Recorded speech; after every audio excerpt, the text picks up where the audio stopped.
예, 여러분 안녕하십니까? 이 동물의 장례식을 해주는 것이 목사로서 사역이 괜찮으냐? 자, 이렇게 교인들이 개나 고양이가 죽었을 때에 이 장례식을 치러도 되는지, 또 이 집례해 줄 수가 목회의 사역에도 괜찮은 건지, 이런 질문들이 20년부터, 그러니까 몇 년 전부터 이 고신총회에 교인들이 그렇게 말을 해서, 여기가 이제 마침내 신학위원회를 해서 1년 동안 연구를 해가지고 이번 총회에 발표를 다 한 것이 나타났습니다. 자, 이것이 좀 우스운 이야기 같지만은 오늘 애완동물을 1,000만 명이나 반려동물을 키우는 이런 시대에 전국의 장례식을 갖고 있는 이 동물 장례식이 70여 곳이나 된다고 합니다. 이것이 이번에 텔레비에서도 그 이제 방영을 하는 것을 보니까 그 연예인들이 나와서 또 그 부모들과 이렇게 하면서 눈물을 막 흘리고 굉장한 그런 그 이제 모습을 보았는데요. 저도 이게 개인적으로 이 강아지가 얼마 전에 그 슈처 종류인데요.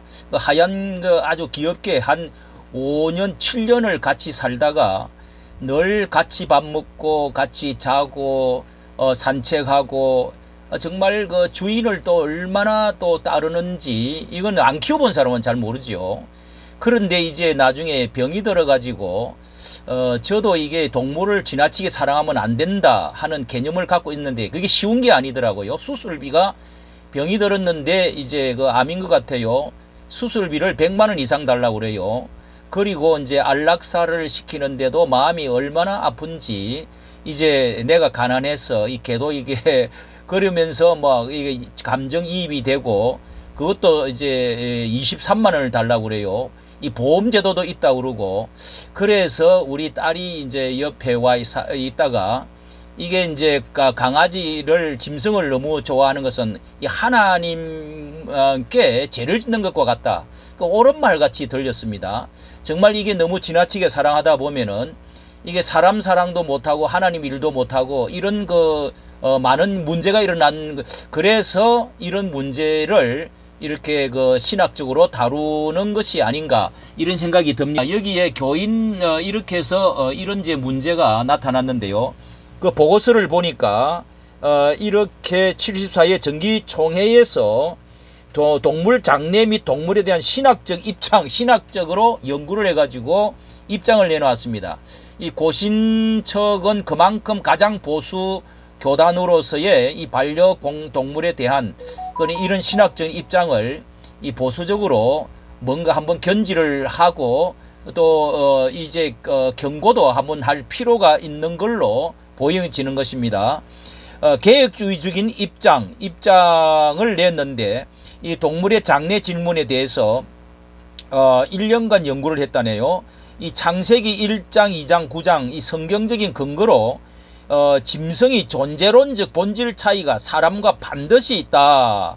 뭐 그것은 이제 개혁주의적 신학으로 뭐 말하지 않더라도 아직은 이 하나님의 고유의 창조적인 이렇게 가치를 부여받은 것인데, 하나님의 형상으로 창조 지음을 받은 인간이 창조주 하나님을 믿고 알고 순종하도록 되어 있고 예배하도록 되어 있다. 그런데 동물은 이제 전혀 이 하나님의 어떤 형상, 영적인 이런 내세 문제, 이런 것들과 전혀 이제 상관이 없는 존재로 이렇게 피조물들이 인간의 다스림을 받아야 되는 그런 그 존재 아래 있다 하면서 동물을 대하는 인간의 모습 태도는 하나님의 통치와 다스림을 닮아야 한다. 이러면서 뭐 그런 인간이 창조하신 동물을 학대하거나 괴롭히서는 안 되고 하나님의 피조물을 기뻐하고 아끼는 이런 것도 같은 이제 의문은 있는데, 그렇지만은 인간의 그 죽음 이후부터 부활을 강조하는 것이 우리가 사후의 영원 세계를 말하는데, 이 동물의 사후는 전혀 말을 성경은 하고 있지 않습니다. 사라지는 걸로 기술하고, 자 어거스틴 뭐 칼빈 그때 이런 데서는 공교회나 개혁주의적인 이런 모든 신학자들은 이제 동물의 존재론적 차이를 철저하게 견지하는데, 이 뭐 하나님의 형상, 피조물과의 차이, 이런 것들을 말을 하고요. 동물 신학도 요즘 뭐 생기는 것이 있는데, 이런 이유는 현대의 동물 신학 발전이 인간과 동물에 대해서 전통적 이해를 악화시키기 때문이다. 동물 신학이 몇 가지 근거를 하고 있지만은 인간과 동물 사이의 존재론 차이가 분명히 이렇게 근대 철학의 인간 중심주의와 성경과 교회의 가르침을 성급하게 동일시하는 오류를 범해서는 안 된다. 이렇게 뭐 영혼을 가지고 있는 것처럼 이렇게 여겨졌어도 결코 안 된다. 장례식을 치르는 것은 이렇게 이 동물을 위한 장례식을 돕는 것이 교회의 사역, 이 사역자의 시간과 정성, 이런 것들은 벗어나는 것이다. 그리고 동물 장례는 이제 단지 이 목회적인 관점에서 상실을 겪은 성도들에 대한 돌봄, 사람에다가 초점을 두는 것이어야 된다. 그러면서 이렇게 예정과 정서적인 애착이 오랜 시간 강하게 이어져 온 결과라면 죽음에 의한 이별을 받아들이기까지 시간과 기다림이 이렇게 슬픔과 공감을 하는 것에는 동참할 수가 있지만은 이렇게 사체 또 합법적으로 처리할 것을 권장하면서 이 죽은 동물에 대한 이야기가 가족들의 대화를 이끌어낸다든지 뭐 유대감을 강화할 수가 있는데, 그 과정에서 이 상실의 슬픔도 완화할 수가 있다. 이런 것에는 뭐 가능하지만은 이 장례 예배를 드린다는 것은 이것은 결코 동물의 영혼이 있다고 주장하거나 이웃을 돌보기보다 동물에 더 집중하는 것은 동물 우상화라고 지적을 했습니다.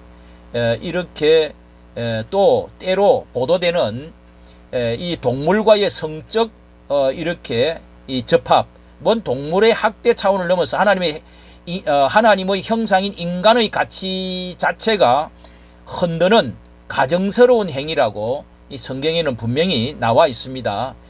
이런 끝까지 이렇게 우리가 다스려야 할 것을 지나치게 인간의 인격을 이렇게 동물에다가 일치를 시켜나가는 이런 것들은 결코 바람직한 것이 아니고 성경적인 것도 아니다.